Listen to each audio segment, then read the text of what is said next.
ساس کی کھانسی کی وجہ سے بہو کی نیند ڈسٹرب ہو رہی تھی۔ شوہر کے سامنے خود تو ساس کو برا بھلا نہیں کہہ سکتی تھی، لہٰذا بہو نے فوراً اپنے چند ماہ کے بیٹے کو چٹکی کاٹی تھی جو رونے لگا تھا، اور پھر اپنے بیٹے کا نام استعمال کرتے ہوئے اپنے شوہر سے کہا تھا، ماں کی وجہ سے چھوٹا بار بار اٹھ جاتا ہے۔ اگر بچے کی نیند پوری نہ ہوئی تو اس شدید ٹھنڈ میں بچہ ویسے ہی بیمار پڑ جائے گا۔ شوہر نے اٹھ کر بیوی کے حکم کی تعمیل کرتے ہوئے ماں کو جھڑکا تھا، مگر کھانسی جھڑکنے سے کہاں رکتی ہے؟ پھر بوڑھی ماں تو ٹی بی کی مریضہ تھی، لہٰذا اس کے بیٹے نے اٹھ کر ان کا بستر صحن میں لگا دیا تھا۔ بوڑھی ناتواں ماں اپنے جوان پتر کی مضبوط گرفت میں گھسیٹتے ہوئے صحن میں پڑی ٹوٹی پھوٹی چرپائی تک آئی تھی۔ بیٹے نے دھکا دے کر ماں کو چرپائی پر پھینکا تھا اور جگہ جگہ سے پھٹا ہوا کمبل لا کر ماں کے اوپر ڈال دیا تھا۔ صحن میں سخت سردی تھی، دسمبر کی یخ بستہ راتیں تھیں، اوپر سے ٹی بی نے بگڑ کر پھیپھڑوں تک کو ضائع کر دیا تھا۔ کھانسی کھانستے کھانستے کئی بار سانسیں رک جاتی تھیں اور پتہ نہیں کتنے کتنے لمحے رکے رہتی تھی، کئی بار تو الٹی تک نکل جاتی تھی۔ بہو اب اندر پہلے سے بھی زیادہ پریشان تھی، کیونکہ اب ٹھنڈ کی وجہ سے کھانسی میں وقفہ بھی نہیں رہا تھا، سوائے ان چند لمحوں کے جب بوڑھی ساس کی سانسیں بھی تھمی ہوتی تھیں۔ لہٰذا بہو نے ایک بار پھر اپنے بیٹے کو چٹکی کاٹی جو رونے لگا۔ بیٹے کے رونے کی آواز پر اس کا شوہر بھی جاگ گیا اور بہو نے ایک بار پھر اپنے شوہر سے ساس کی کھانسی کی شکایت کی،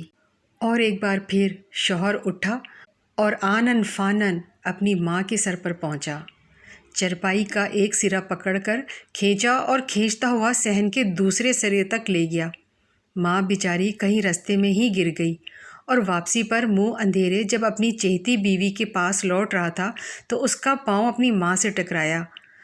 تو منہ کے بل گرا اور ماں کے منہ سے بے اختیار نکلا، بیٹا کوئی چوٹ تو نہیں لگی؟ بیٹے نے کوئی جواب نہ دیا، اٹھا اور ایک بار پھر اپنی ماں کو گھسیٹنے کے انداز میں اٹھائے ہوئے لے کر بستر پر ڈال دیا، جہاں اس کی ماں ساری رات ٹھنڈ کی وجہ سے کھانستے کھانستے صبح تک مر گئی اور جسم ٹھنڈ کی وجہ سے اکڑ گیا۔ صبح جب بہو نے ناشتہ کر لیا، اپنے شوہر کو بھی کروا لیا، تو پھر اس نابنجار کو اس کی ماں کی موت کی خبر سنائی، اور شوہر اب کی بار بھی کوئی پیشوا نہ ہوا، بلکہ الٹا ماں کی موت کے نام پر گاؤں سے مانگ کر بیوی کے پیٹ کا جہنم بھرا اور ماں کو اس کا اپنا خرید کر رکھا گیا کفن پہنا کر قبر میں اتار دیا۔ وقت گزرتا گیا، اس بدبخت کا بیٹا جوان ہوا، بیوی بیٹے کی چڑھتی جوانی میں فوت ہو گئی، جبکہ وہ مکافات عمل سے گزرنے کے لیے زندہ رہا۔ وہ بوڑھا ہو چکا تھا، کھانسنے کی وجہ سے اس کی چرپائی دسمبر جنوری کی یخ بستہ راتوں میں بھی صحن کے آخری کونے میں عین اس مقام پر ہوتی جہاں آخری بار اس نے گھسیٹ کر اپنی ماں کو لٹایا۔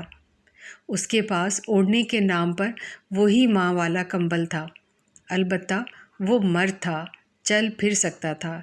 لہٰذا وہ دور دور کے دیہاتوں میں جا کر کچرا کنڈیوں سے گرم کپڑے ڈھونڈ لاتا جو اسے سردی میں بچانے کے کام آتے تھے،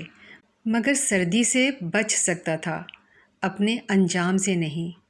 آج وہ اپنے نو مولود پوتے کو پیار کر رہا تھا کہ بہو نے دیکھ لیا، شومئی قسمت کہ اس کا پوتا رات کو بیمار پڑ گیا۔ اس کی بیوی نے اپنے شوہر کے سامنے سارا الزام سسر پر ڈالتے ہوئے بتایا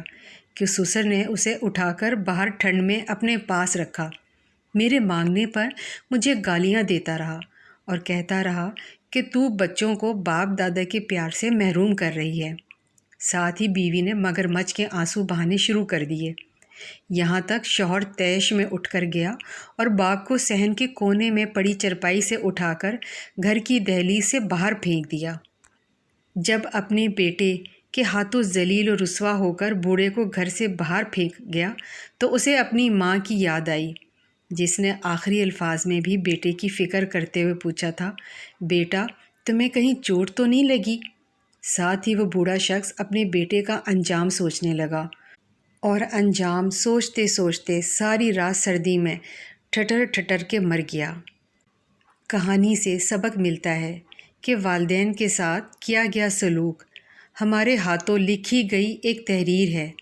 جو ہماری اولاد ہمیں پڑھ کر سناتی ہے۔ اگر آپ اس طرح کی ویڈیوز روزانہ دیکھنا چاہتے ہیں تو ہمارے چینل کو سبسکرائب کریں، لائک کریں اور بیل آئیکن کو آل کلک کریں۔